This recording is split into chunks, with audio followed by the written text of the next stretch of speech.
Halo, selamat pagi Bapak Ibu dan Saudara yang dikasihi oleh Tuhan. Kita berjumpa lagi dalam Salam Pagi. Mari kita bersama-sama berdoa sebelum kita membaca dan merenungkan firman Tuhan. Tuhan yang kami sembah di dalam Yesus Kristus, sungguh kami bersyukur untuk kekuatan untuk hari yang baru yang Tuhan berikan kepada kami. Dan sebentar kami akan membaca dan merenungkan firman-Mu, kiranya Tuhan menolong masing-masing kami, agar kami tidak hanya membaca dan merenungkan tetapi juga melakukannya dalam praktek hidup sehari-hari. Di dalam nama Tuhan Yesus kami berdoa. Amin. Bapak, Ibu, dan Saudara, kita akan membaca firman Tuhan dari kitab Roma pasal yang pertama. Demikian. Dari Paulus, hamba Kristus Yesus yang dipanggil menjadi rasul dan dikuduskan untuk memberitakan Injil Allah. Injil itu telah dijanjikannya sebelumnya dengan perantaraan nabi-nabinya dalam kitab-kitab suci, tentang anaknya yang menurut daging diperanakkan dari keturunan Daud, dan menurut roh kekudusan dinyatakan oleh kebangkitannya dari antara orang mati, bahwa ia adalah anak Allah yang berkuasa, Yesus Kristus Tuhan kita. Dengan perantaraannya kami menerima kasih karunia dan jabatan rasul untuk menuntun semua bangsa supaya mereka percaya dan taat kepada namanya. Kamu juga termasuk di antara mereka, kamu yang telah dipanggil menjadi milik Kristus. Kepada kamu sekalian yang tinggal di Roma, yang dikasihi Allah, yang dipanggil dan dijadikan orang-orang kudus, kasih karunia menyertai kamu dan damai sejahtera dari Allah Bapa kita dan dari Tuhan Yesus Kristus. Pertama-tama aku mengucap syukur kepada Allahku oleh Yesus Kristus atas kamu sekalian, sebab telah tersiar kabar tentang imanmu di seluruh dunia, karena Allah yang kulayani dengan segenap hatiku dan pemberitaan Injil anaknya adalah saksiku bahwa dalam doaku aku selalu mengingat kamu. Aku berdoa semoga dengan kehendak Allah aku akhirnya beroleh kesempatan untuk mengunjungi kamu, sebab aku ingin melihat kamu untuk memberikan karunia rohani kepadamu guna menguatkan kamu, yaitu supaya aku ada di antara kamu dan turut terhibur oleh iman kita bersama, baik oleh imanmu maupun oleh imanku. Saudara-saudara, aku mau supaya kamu mengetahui bahwa aku telah sering berniat untuk datang kepadamu, tetapi hingga kini selalu aku terhalang, agar di tengah-tengahmu aku menemukan buah, seperti juga di tengah-tengah bangsa bukan Yahudi yang lain. Aku berhutang baik kepada orang Yunani maupun kepada orang bukan Yunani, baik kepada orang terpelajar maupun kepada orang tidak terpelajar. Itulah sebabnya aku ingin untuk memberitakan Injil kepada kamu juga yang diam di Roma.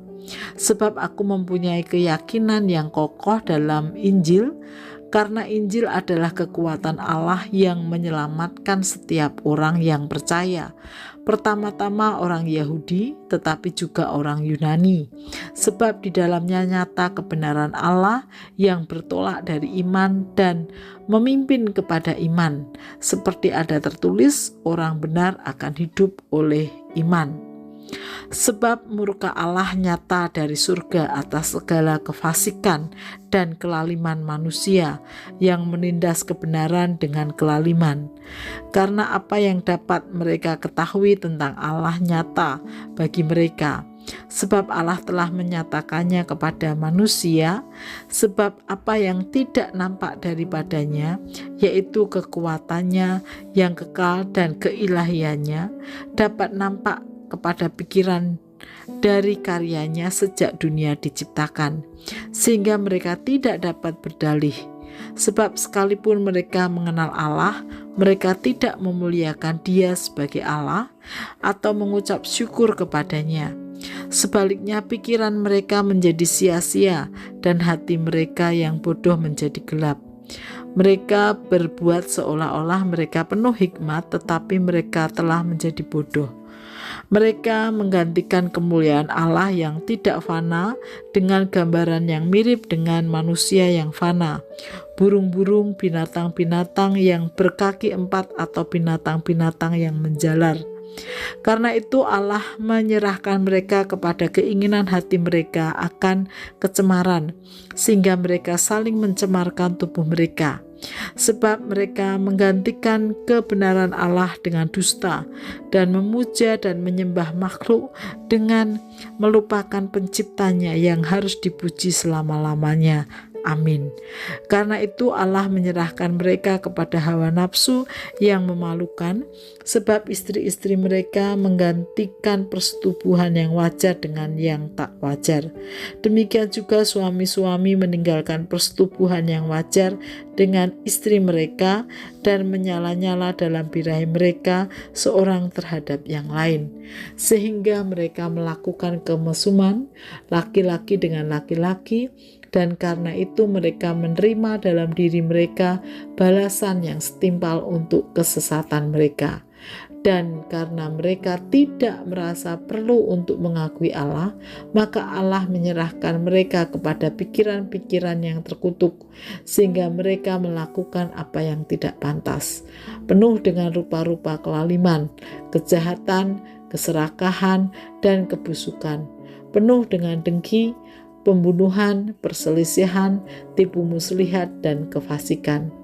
Mereka adalah pengumpat, pemfitnah, pembenci Allah, kurang ajar, congkak, sombong, pandai dalam kejahatan, tidak taat kepada orang tua, tidak berakal, tidak setia, tidak penyayang, tidak mengenal belas kasihan.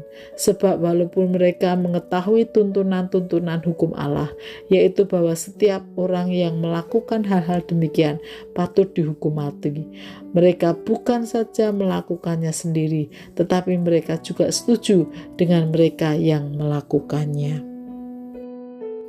Bapak, Ibu, dan Saudara yang dikasihi oleh Tuhan, surat Paulus kepada jemaat di Roma diawali dengan salam yang tidak biasa karena berisi tentang Tuhan Yesus Kristus adalah secara daging dari keturunan Daud, secara roh adalah anak Allah yang berkuasa.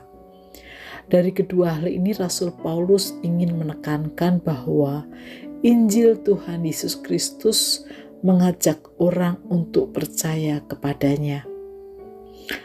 Dua pernyataan itu juga menjadi penting agar melaluinya kita dapat mengenal dengan benar siapa Tuhan Yesus Kristus itu. Melalui Tuhan Yesus Kristus yang hadir secara manusia dalam daging, tetapi ia adalah anak Allah yang penuh kuasa. Melaluinya kasih karunia Allah yang membawa pengampunan dan keselamatan bagi manusia menjadi nyata. Oleh karena itu, di dalam ayat yang ke-16 tadi disebutkan bahwa Injil adalah kekuatan Allah yang menyelamatkan setiap orang yang percaya. Bapak, Ibu, dan Saudara yang dikasihi oleh Tuhan, karena itu dinyatakan di bagian bawahnya bahwa ayat-ayat seterusnya bahwa manusia telah berdosa, hidup dalam dosa, dan seharusnya mendapatkan hukuman mati. Manusia membutuhkan pengampunan agar memperoleh keselamatan. Karena itulah Injil Tuhan Yesus Kristus adalah Injil yang menyelamatkan. Orang yang percaya kepada Tuhan Yesus Kristus mendapatkan pengampunan dari Allah dan diselamatkan. Belajar dari hal ini, mari kita percaya kepada Tuhan Yesus Kristus. Dan bagi kita yang sudah percaya kepada Tuhan Yesus Kristus, mari kita terus setia dalam iman percaya kita sampai akhir. Karena Di dalam iman kepada Tuhan Yesus Kristuslah kita boleh mendapatkan keselamatan. Mari kita berdoa. Tuhan Yesus, terima kasih. Ajarkan kepada kami untuk percaya senantiasa kepadamu sampai kapanpun. Dan kami sungguh bersyukur Tuhan, melalui Tuhan Yesus kami boleh diselamatkan. Terima kasih Tuhan, di dalam nama Tuhan Yesus kami berdoa. Amin.